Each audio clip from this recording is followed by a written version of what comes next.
Et si l'une des plus grandes opportunités pour investir en immobilier sur les 20 prochaines années se trouvait dans un pays où personne n'a envie d'investir?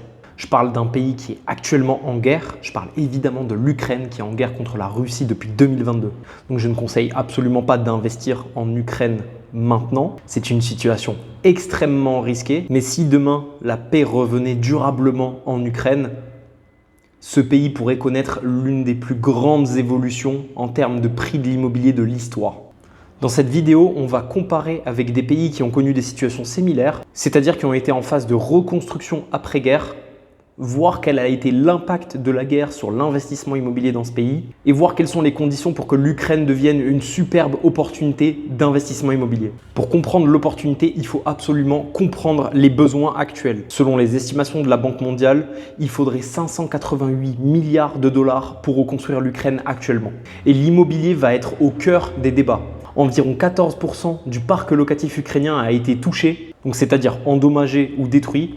Et ça concerne environ 3 millions de foyers en Ukraine. Les besoins sont estimés à environ 90 milliards pour le logement, 96 milliards pour le transport et environ 90 milliards pour l'énergie.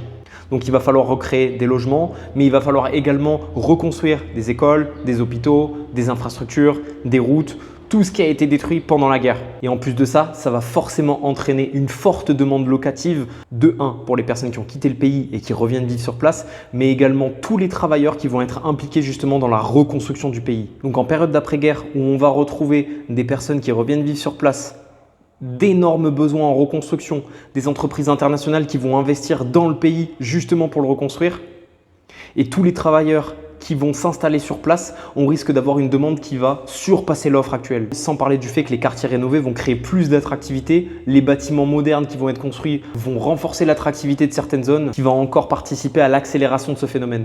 Donc il va y avoir forcément certaines zones qui vont être plus intéressantes que d'autres. Je ne dis pas que l'entièreté du marché va prendre en valeur, mais il va forcément y avoir des zones qui vont plus tirer leur épingle du jeu. Ça c'est la théorie, mais si on regarde dans l'histoire, qu'est-ce que ça donne? On peut prendre l'exemple de la Croatie qui a connu une guerre dans les années 90 avec des villes comme Dubrovnik qui ont été très fortement impactées.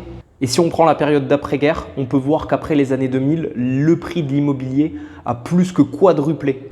Et ça a justement été porté par ces phénomènes, en plus du fait que la Croatie est devenue un pays très touristique, ce qui a fortement contribué à la hausse du marché. Et on peut regarder le cas de la France après la Seconde Guerre mondiale qui a connu une période de reconstruction énorme et où les prix de l'immobilier ont fortement progressé dans les années qui ont suivi la guerre et où l'immobilier et la construction est devenu un des secteurs majeurs de l'économie française.